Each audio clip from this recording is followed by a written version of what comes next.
ଜୟ ଜଗନ୍ନାଥ। ଆଜି ଆଉ ଗୋଟେ କ୍ଷୁଦ୍ର ଗଳ୍ପ ନେଇକି ଆସୁଛି।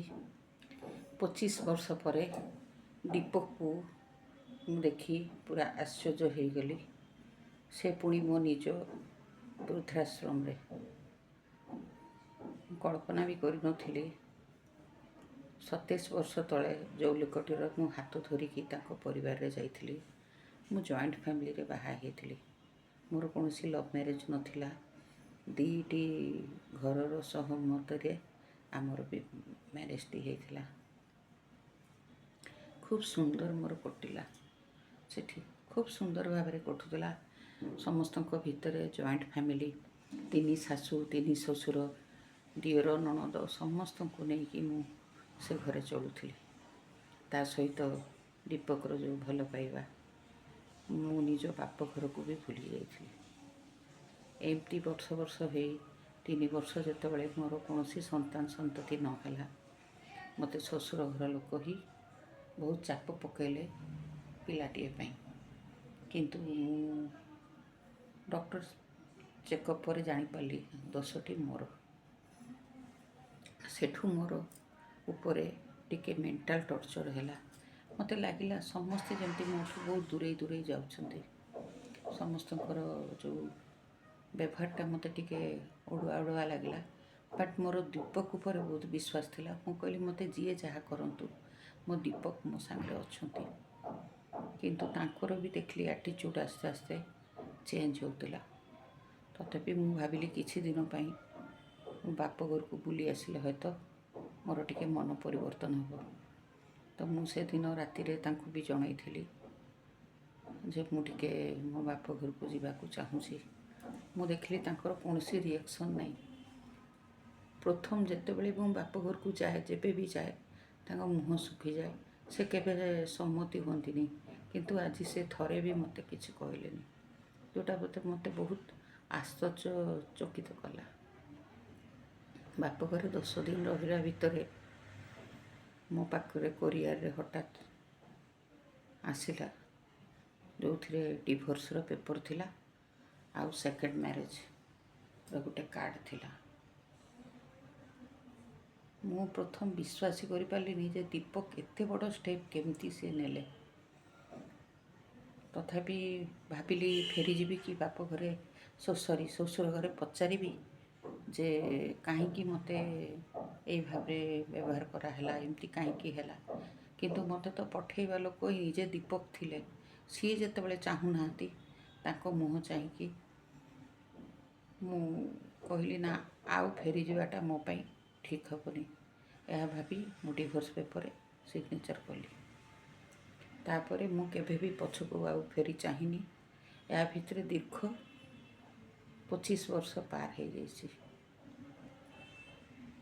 ତାପରେ ତାକୁ ମୁଁ ସେଠି ଦେଖି ହଠାତ୍ କ'ଣ କରିବି, ମୁଁ ନିଜେ ଇତସ୍ତିତ ହେଇଗଲି।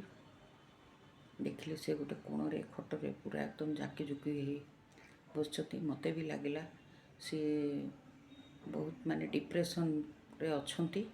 ପ୍ଲସ୍ ତାଙ୍କର ନା ସେ ରଙ୍ଗ ଅଛି, ନା ସେ ରୂପ ଅଛି। ବଡ଼ ବଡ଼ ଦାଢ଼ି। ପ୍ରଥମ ତ ହଠାତ୍ ମୁଁ ଜାଣିପାରିଲିନି ଯେ ସିଏ ମୋର ପ୍ରାକ୍ତନ ସ୍ୱାମୀ।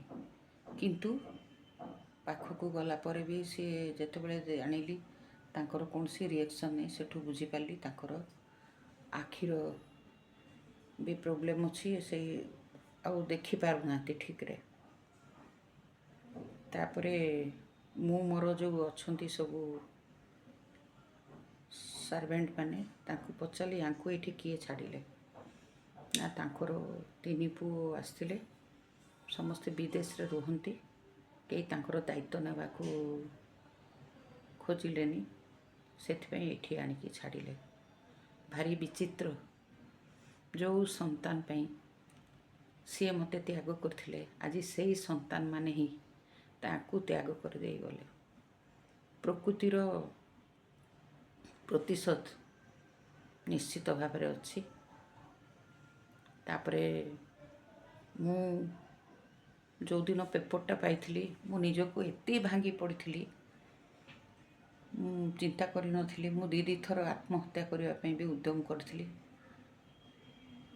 ଯେତେବେଳେ ମୁଁ ସେକେଣ୍ଡ ଟାଇମ୍ ଆତ୍ମହତ୍ୟା କରିବାକୁ ଯାଇଥିଲି ବି ମୁଁ ହସ୍ପିଟାଲରେ ବହୁତ ଦିନ ପଡ଼ିଲା ପରେ ମୋତେ ଜଣେ ଡକ୍ଟର, ସିଏ ମାନେ ମୋର ସେକେଣ୍ଡ ଫାଦର, ମୋତେ ଏତେ ତାଙ୍କର କଥାରେ ମୁଁ ଅନୁପ୍ରାଣିତ ହେଲି। ସେ ହିଁ ମୋତେ କହିଥିଲେ, ତମେ ଏକା ନୁହଁ, ତମେ ଚାହିଁଲେ ତମ ଭଳିଆ ଆଉ ହଜାର ହଜାର ଛୁଆର ତୁମେ ମା ହେଇପାରିବ, କାହାର ଭଉଣୀ ହେଇପାରିବ। ସେଇ ଦିନରୁ ମୋର ସଂଗ୍ରାମ ଷ୍ଟାର୍ଟ ହେଲା। ଏ 25 ବର୍ଷ ଧରି ମୁଁ ଯେଉଁ ଅବଳା ଦୁର୍ବଳା ନାରୀମାନଙ୍କ ପାଖରେ ଛିଡ଼ା ହେଇଛି, ଯେଉଁ ନିଃସନ୍ତାନ ଛୁଆ ଯାହାକୁ ଛାଡ଼ି ଦେଇକି ରାସ୍ତା କଡ଼ରେ ବାପା ମା ଯାଆନ୍ତି, ତାଙ୍କ ପାଇଁ ଗୋଟେ ମୁଁ ଅନାଥାଶ୍ରମ କରିଛି। ପ୍ଲସ୍ ଯେଉଁ ବୃଦ୍ଧା ବାପା ମା'ମାନଙ୍କୁ ତାଙ୍କର ପିଲାମାନେ ରାସ୍ତାରେ ଛାଡ଼ି ଦିଅନ୍ତି କି ସେମାନେ ଦେଖୁନାହାନ୍ତି, ତାଙ୍କୁ ବି ଆଣିକି ମୁଁ ଏଇ ଆଶ୍ରମଟି ତାଙ୍କ ପାଇଁ ବି କରିଛି। କିନ୍ତୁ ଆଜି ପ୍ରକୃତିର ଖେଳ ଦେଖ କେମିତି।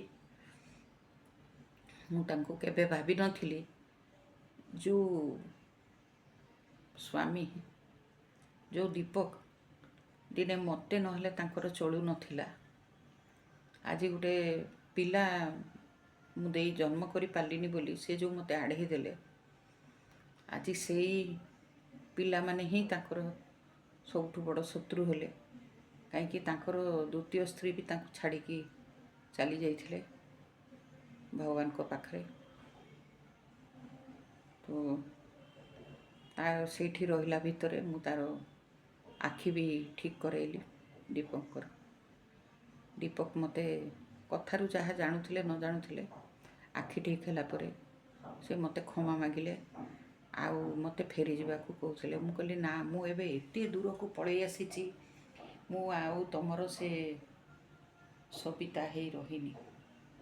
ମୁଁ ବହୁତ ଲୋକଙ୍କର ମା, ବହୁତ ଲୋକଙ୍କର ଭଉଣୀ, ବହୁତ ଜଣକାର ମୁଁ ମାନେ ଆତ୍ମା ସହିତ ମୋର ମିଳନ ହୋଇଯାଇଛି। ସମସ୍ତେ ମୋର ବହୁତ ବଡ଼ ଗୋଟିଏ ମୋର ପରିବାର। ଏ ପରିବାରକୁ ଛାଡ଼ି ଯିବା ଆଉ ସମ୍ଭବ ନୁହେଁ। ସେଇଠୁ ସିଏ ସେଇ ଆଶ୍ରମ ଛାଡ଼ି ଗଲେ, କିନ୍ତୁ କେଉଁଠି ଗଲେ ବି ମୁଁ ତାଙ୍କର ଆଉ କୌଣସି ଠିକଣା ରଖିନି। ସେ ଯେଉଁଠି ବି ଥାଆନ୍ତୁ, ଭଲରେ ଥାଆନ୍ତୁ, ଭଗବାନ ତାଙ୍କୁ ଭଲରେ ରଖନ୍ତୁ।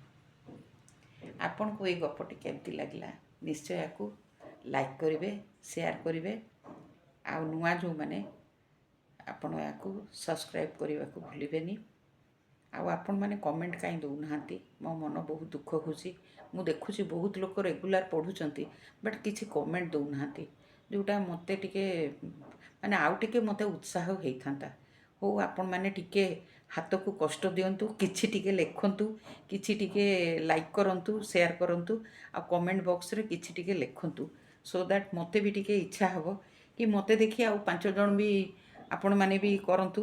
ଏଇଟା ଆମେ କେଉଁ ପଇସା ପାଇଁ କରୁନୁ। ମୁଁ ବହୁତ ସମୟରେ ବସିଥାଏ ଘରେ, ଏଇଟା ଟାଇମ୍ ପାସ୍ର ବି ଗୋଟେ ମାଧ୍ୟମ। ମୋତେ ବହୁତ ଲୋକ ବି ମାନେ ମୋର ସବୁ ଯେଉଁ ସାନ ଯା ମାନେ ଅଛନ୍ତି, ସେମାନେ କୁହନ୍ତି ଅପା ଆପଣଙ୍କଠୁ ବହୁତ କିଛି ଶିଖିବାର ଅଛି। ଆପଣ ବି ଏଇ ବୟସରେ ମାନେ ବହୁତ କିଛିରେ ବ୍ୟସ୍ତ ରହୁଛନ୍ତି, ରୋଷେଇ ବି ନିଜ ହାତରେ କରୁଛନ୍ତି, ଭେରାଇଟି ରୋଷେଇ, ତା ସହିତ ଆପଣ ଟାଇମ୍ ପାସ୍ ପାଇଁ ଏଗୁଡ଼ା କରୁଛନ୍ତି। ମୁଁ କହିଲି ସମୟଟାକୁ ତ କିଛି ଗୋଟେ କରିକି କଟେଇବାକୁ ଅଛି ନା, ତ ଭଲ ଜିନିଷଟା କାହିଁକି ନ କରିବି। ହଉ ଆଜ୍ଞା, ରହିଲି, ନମସ୍କାର।